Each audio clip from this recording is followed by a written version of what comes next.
प्रिय विद्यार्थियों, last video में हमने क्विनोलिन बनाने की प्रिपरेशन देखी थी और फिजिकल प्रॉपर्टीज की बात की थी। अब हम बात करेंगे क्विनोलिन की रासायनिक अभिक्रियाओं की। जैसा कि क्विनोलिन के अंदर आप जानते हो बेंजीन व पेरिडीन दोनों वलय संयुक्त होती है, अतः ये दोनों वलयों की अभिक्रियाएं देता है। पहले बात करते हैं हम बेसिक नेचर की। क्षारीय प्रवृत्ति। क्षारीय प्रवृत्ति यह लगभग पिरिडीन के बराबर क्षारीय यौगिक है। अगर हम इसके पीकेबी मान देखें जो कि 9.4 होते हैं, जो कि पिरिडीन के लगभग बराबर है। पिरिडीन की भांति यह एक टर्सरी बेस है, तृतीयक क्षार है, जो कि अकार्बनिक अम्लों के साथ क्रिया करके लवण बनाता है। जैसे पहले अभिक्रिया देखते हैं, रिएक्शन विद इनऑर्गेनिक एसिड, जैसे HCl के साथ करते हैं।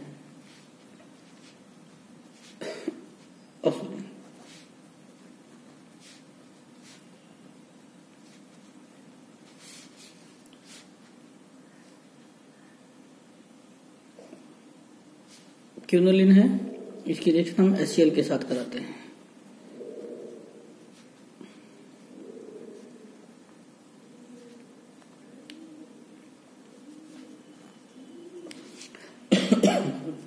क्विनोलिन हाइड्रोक्लोराइड एक साल्ट है जो बनता है।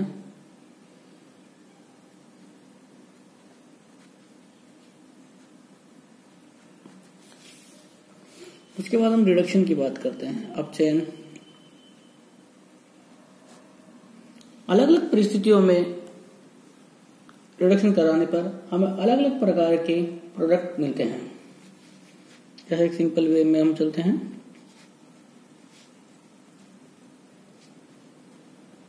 जैसे क्विनोलिन हमने लिया, अब हम इसका रिडक्शन 3-4 प्रकार से करा के देखते हैं।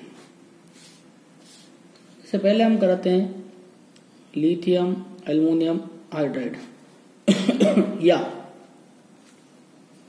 सोडियम लिक्विड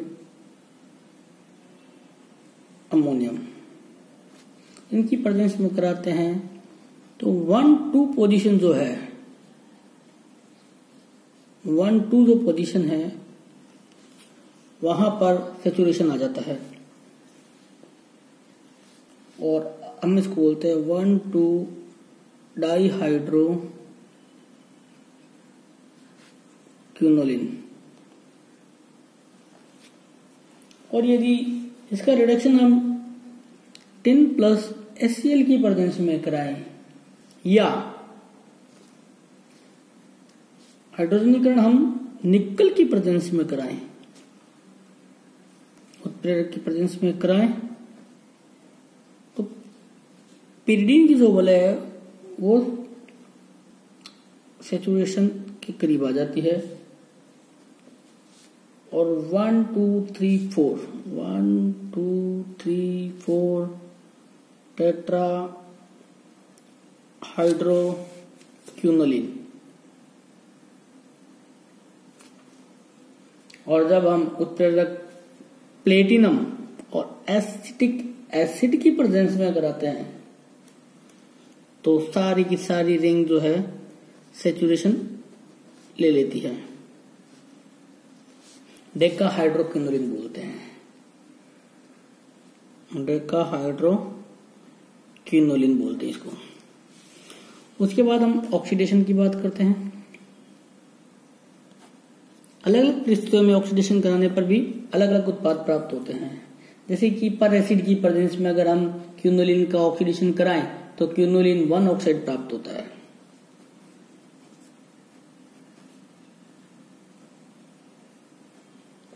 क्विनोलिन है, हम इसका ऑक्सीडेशन कराना चाहते हैं पर एसिड, बेंजोइक पर एसिड की प्रेजेंस में करते हैं C6H5COOH। पर एसिड का मतलब है सामान्य अम्ल से एक ऑक्सीजन ज्यादा।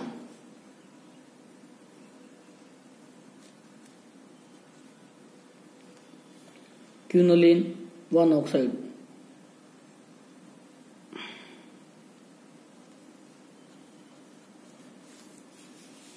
और एक इंपॉर्टेंट अभिक्रिया है जो कंपटीशन में भी पूछी जाती है, परमैंगनेट। पोटेशियम परमैंगनेट की उपस्थिति में ऑक्सीजन करवाने पर बेंजीन विलेट टूट जाती है, वह क्विनोलिनिक अम्ल बनता है, क्विनोलिनिक एसिड बनता है, जो कि डीकार्बोक्सिलेशन करवाने पर क्रमशः निकोटिनिकम व पिरिडिन देता है। इससे सिद्ध होता है कि इसमें पिरिडिन विलय विद्यमान है। पिरिडिन विलय है कि नहीं है इसके बारे में भी पता आसानी से किया जा सकता है इस अभिक्रिया के द्वारा। क्विनोलिन हमने ऑक्सीडेशन कराया KMnO4 की प्रेजेंस में, तो क्विनोलिनिक एसिड का फॉर्मेशन होता है।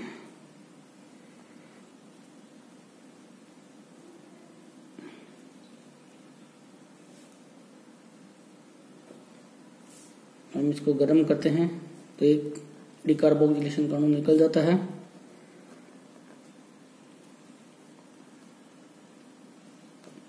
निकोटिनिक एसिड बनता है, ये निकोटिनिक एसिड है, और इसको और गर्म करते हैं तो एक अणु और निकल जाता है कार्बन डाइऑक्साइड का, और हमें पिरिडिन प्राप्त होती है।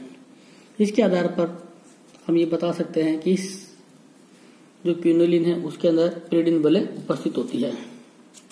उसके बाद हम बात करेंगे इलेक्ट्रोफिलिक सब्स्टिट्यूशन रिएक्शन की। जैसा कि आप सभी जानते हो, क्विनोलिन के अंदर नाइट्रोजन एटम उपस्थित है, जो कि यहाँ डीएक्टिवेटिंग इफेक्ट के कारण इलेक्ट्रोफिलिक प्रतिस्थापन अभिक्रियाएं बेंजीन विलय की स्थिति 8 पर संपन्न कराता है। थोड़ी सी मात्रा में उत्पाद 5 भी बनता है।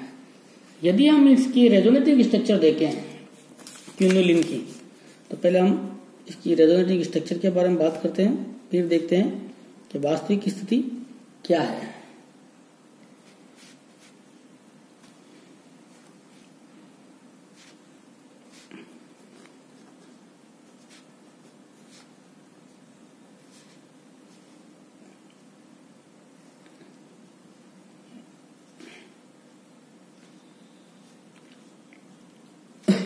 सॉरी,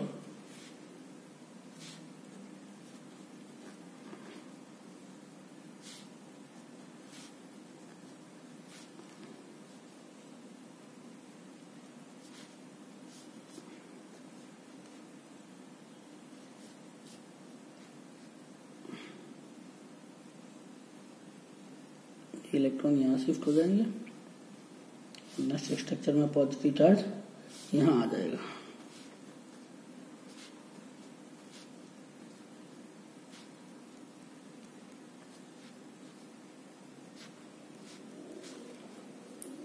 और भी स्ट्रक्चर बन सकती है, आप बनाना चाहो तो, या अनस्टेबल होती है।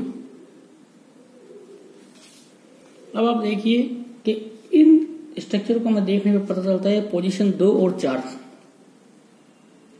4 पे तो इलेक्ट्रॉन डेफिशिएंट पहले से ही है, तो यहाँ इलेक्ट्रोफाइल तो जुड़ नहीं सकता। इसका मतलब इलेक्ट्रोफाइल जुड़ने के लिए बाकी जो बची स्थितियां हैं वो काम करेगी। तो देखते हैं कहाँ जुड़ता है। हम पहली स्थिति लेते हैं, स्थिति नंबर 5 पर इलेक्ट्रोफाइल का अटैक। 5 स्थिति पर अटैक किसका? इलेक्ट्रोफाइल का। 5 स्थिति आपको पता है कौन सी होती है? अभी देखते हैं, ये बनाई हमने क्विनोलिन। नंबरिंग करते हैं 1 2 3 4 5, दैट्स 5 पोजीशन। 6 7 8 प्लस ये इलेक्ट्रोफाइल लिया। अब हम जब 5 पे जोड़ रहे हैं, इट्स मीन इलेक्ट्रोमेग्नेटिक प्रभाव के कारण इलेक्ट्रॉन यहां जाएंगे, तो इलेक्ट्रोफाइल यहाँ द्विआबंध है, यहाँ द्विआबंध है। इस रिंग को हमने भी हाथ नहीं लगाया, छेड़ा नहीं है। ये H और ये E, और यहाँ पॉजिटिव चार्ज। रेजोनेंस कराते हैं इसके अंदर। ये इलेक्ट्रॉन यहाँ, तो ये इलेक्ट्रॉन यहाँ। तो हमारी जो स्ट्रक्चर बनेगी कुछ यहाँ डबल बॉन्ड आ गया। एक बार हम प्लस यहाँ रख देते हैं।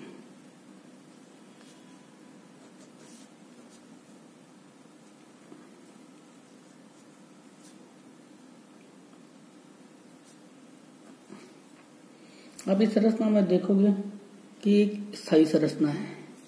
क्यों? क्योंकि कार्बन के ऊपर नेगेटिव चार्ज है, नाइट्रोजन के ऊपर कार्बन के ऊपर पॉजिटिव चार्ज है, नाइट्रोजन का ऑक्टेट कंप्लीट है, तो ये एक स्टेबल स्ट्रक्चर है।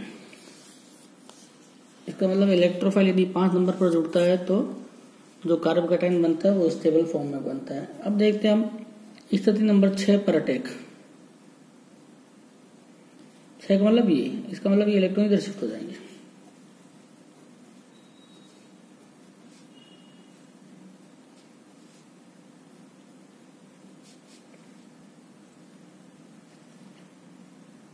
स्थिति 6 पर जाने के लिए हमारे पास इस प्रकार की कंडीशन आएगी।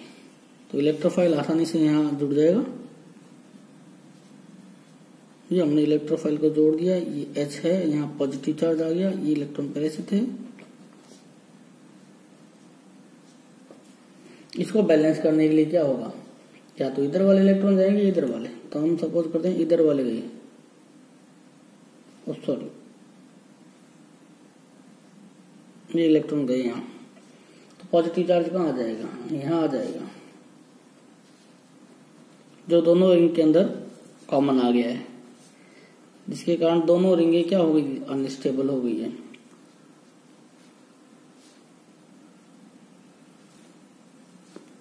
ये अस्थायी संरचना बन गई। इसके कारण स्थिति 6 नंबर पर कंपाउंड स्टेबल नहीं बनेगा। अब देखते हैं स्थिति नंबर 7 पर। 7 पर अटैक। स्थिति नंबर 7 जस्ट आगे वाली है। इसका मतलब ये इलेक्ट्रॉन इधर शिफ्ट होंगे।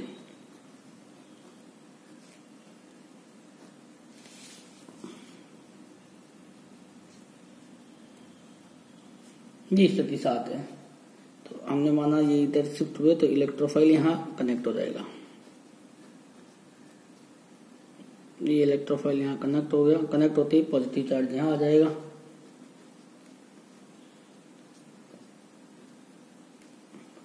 जैसे ही वो यहाँ आएगा तो ये इलेक्ट्रॉन कहाँ शिफ्ट हो जाएंगे, यहाँ शिफ्ट हो जाएंगे, और यहाँ शिफ्ट होते ही यहाँ पॉजिटिव चार्ज जनरेट हो जाएगा, जो कि दोनों रिंगों की एरोमेटिसिटी को प्रभावित करता है।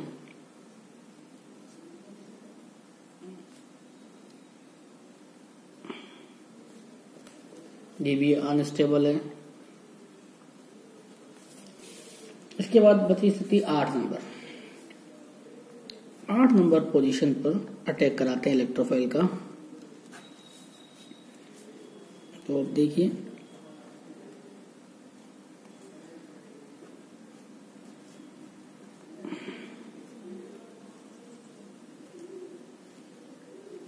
स्थिति नंबर 8, इट्स मीन इलेक्ट्रॉन इधर गए, इधर जाते ही इलेक्ट्रोफाइल आसानी से यहाँ कनेक्ट हो जाएगा।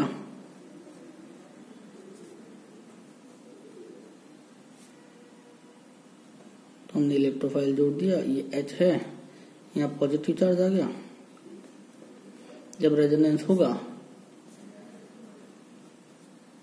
तो केवल बेंजीन रिंग का कार्बन जो है कार्बोकैटायन के रूप में आएगा, जो कि एक स्टेबल है।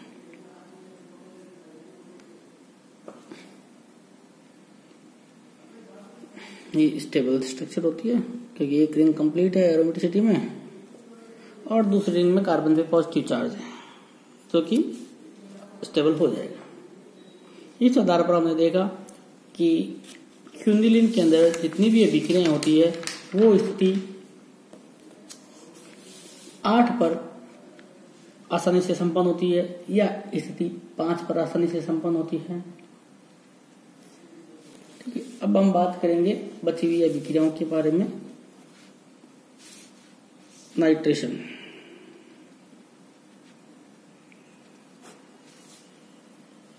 Concentrate NO3 plus H2SO4 concentrate दोनों की जब रिएक्शन क्विनोलिन के साथ कराई जाती है तो 5 नाइट्रोक्विनोलिन और 8 नाइट्रोक्विनोलिन का मिश्रण प्राप्त होता है।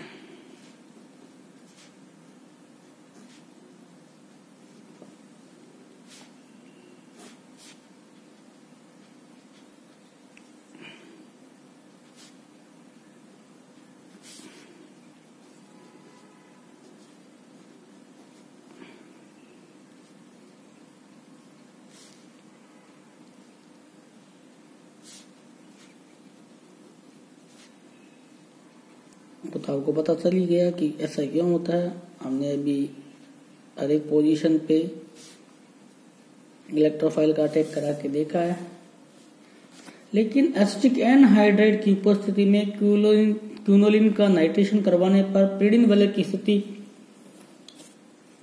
नंबर 3 पर इलेक्ट्रोफाइल जुड़ता है और 3 नाइट्रोक्विनोलिन बनाता है। ये एक पोजीशन और है जहां इलेक्ट्रॉन डेंसिटी ज्यादा होती है, तो वहां पर भी प्रोबेबिलिटी रहती है यदि हमने रिएजेंट के रूप में एसिटिक एनहाइड्राइड लिया है।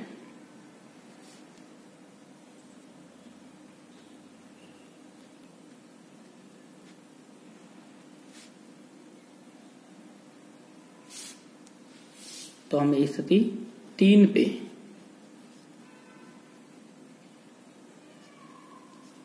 वन टू थ्री नाइट्रोक्विनोलिन का फॉर्मेशन होता है। उसके बाद है सल्फोनेशन, यही हम देख लेते हैं। सल्फोनेशन उच्च ताप पर कराया जाता है और 5 सल्फोनिक अम्ल व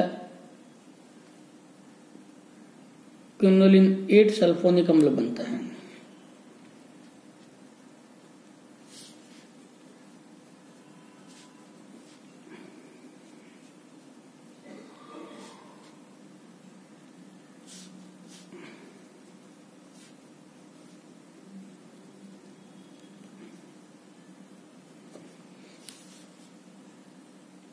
क्विनोलिन 8 सल्फोनिक एसिड और क्विनोलिन 5 सल्फोनिक एसिड। उसके बाद बात करते हैं हेलोजिनेशन की। हेलोजिनेशन भी सेम पोजीशन पे होता है। अगर इसी को आगे बढ़ाएं और हम कराएं ब्रोमिनेशन एसिड की प्रेजेंस में, तो 5 और 8 का मिश्रण प्राप्त होता है।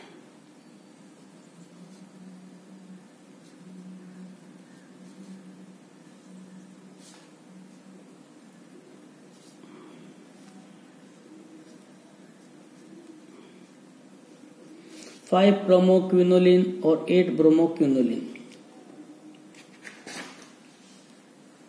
इस प्रकार हमने ये अभिक्रियाएं देखी जो क्विनोलिन की है मोस्टली।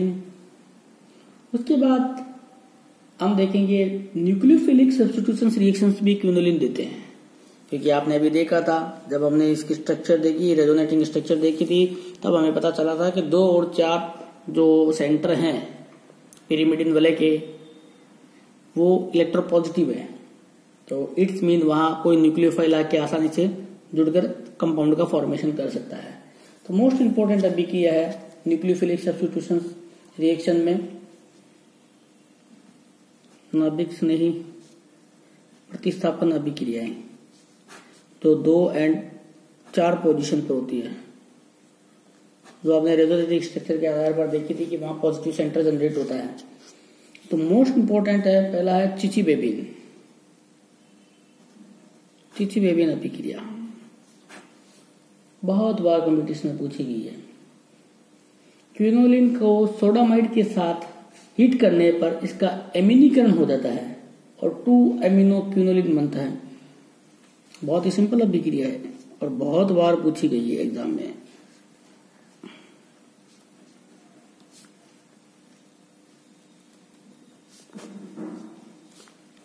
टू अमीनो 4 भी बन सकता है, ध्यान रखना, दोनों बनते हैं मोस्टली,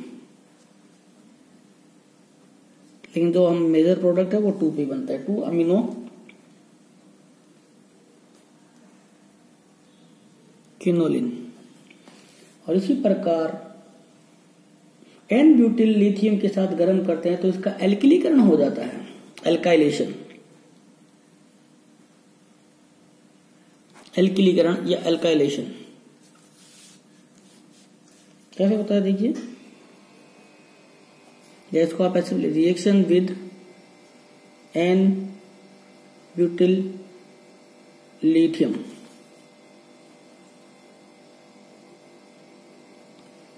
ये लिया, प्लस NC4H9 लिथियम, कार्बोधात्विक यौगिक है।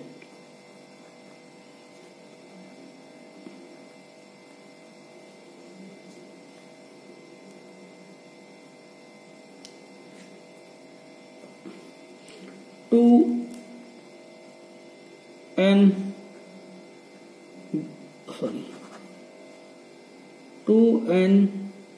Butyl quinoline. इस प्रकार हमने क्विनोलिन की अभिक्रियाएं पढ़ी। एक लास्ट अभिक्रिया और देख लेते हैं, इसके बाद इसको यहीं खत्म करेंगे। फिर कल पढ़ेंगे हम आइसोक्विनोलिन के बारे में। रिएक्शन विद पोटेशियम हाइड्रोक्साइड, जैसे कि हमने उस रिएक्शन में पढ़ा था लास्ट टाइम पे, यदि क्विनोलिन को 225 डिग्री सेंटीग्रेड पर पोटेशियम हाइड्रोक्साइड अथवा बेरियम हाइड्रोक्साइड के साथ हीट किया जाए तो कार्बोस्टाइरिल तथा 8 हाइड्रोक्सी क्विनोलिन बनता है। ये भी एक इंपॉर्टेंट अभिक्रिया है।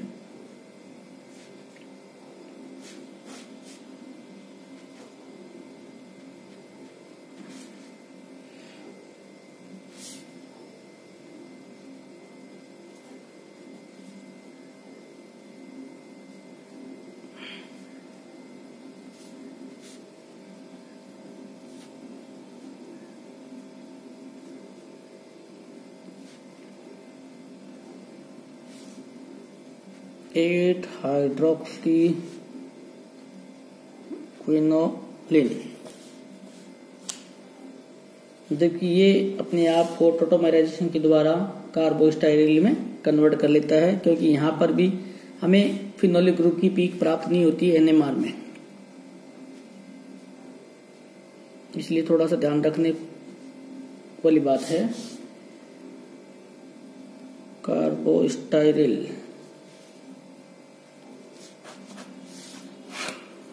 कल हम बात करेंगे इसके दूसरे यौगिक आइसोक्विनोलिन के बारे में। धन्यवाद।